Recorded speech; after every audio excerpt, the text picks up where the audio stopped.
Ги слушнавме, ова се 25-те аудиобомби, дел од новиот доказен материјал. Ваш коментар во врска со очекувањата на семејствата?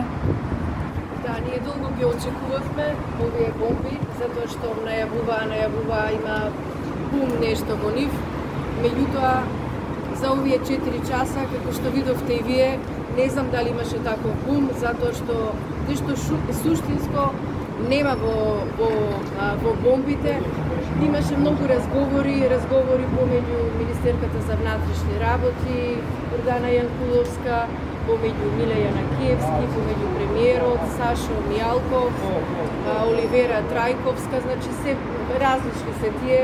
Значи ви кажувам дека и како што кажавте дека се всушност 25 разговори, меѓутоа и чудно ми падна некако како може такви големи предмети, некои тајни истрага да се пренесуваат, да се кажуваат на луѓе кои што не се дел од истрагата, конкретно на Орце Камчев, на Оливера Трајковска.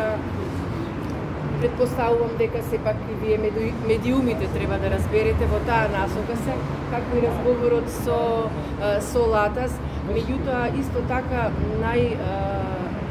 највеќе ми падна во очи и ми падна, да не речам, тешко што како власта влијаела конкретно во 3 месец 2013 година, дали да се одржуваат рочиштата за Монструм, да не се одржуваат, како да биде.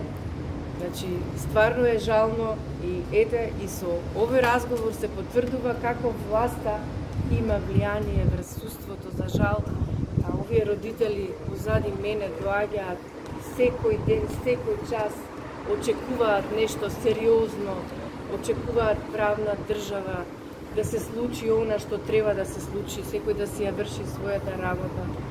Јас знам дека судовите си ја вршеле својата работа, меѓутоа повторно ќе кажам, сигурно и вие со мене ќе се согласите дека непримерно е власта да има влијание присуството, да диктира што како да се прави и слично.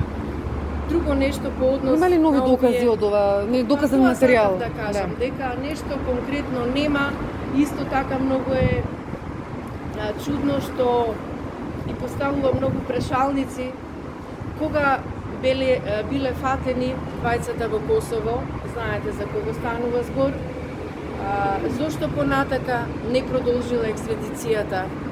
Исто така слушнавме дека би било добро од разговорот на министерката Јанкуловска, всушност предметот од тогашниот министер за правда Блери Меджети да се прати, значи барањето до Косовското министерство за правда, како што е постапката и редот, да се побрза, меѓутоа за експедицијата ќе се договореле, имало време, меѓутоа сведоци сме до ден денес дека до таа, на жал, до таа екстрадиција не дојде, а како што беше и сега последниот разговор кој што го слушнавме, мислам дека беше 25-тиот од Сашо Мијалков, дека всушност тие се лапсени таму и да се укаже, да се каже како новост во медиумите, дека всушност сепак нешто се работи, меѓутоа до екстрадиција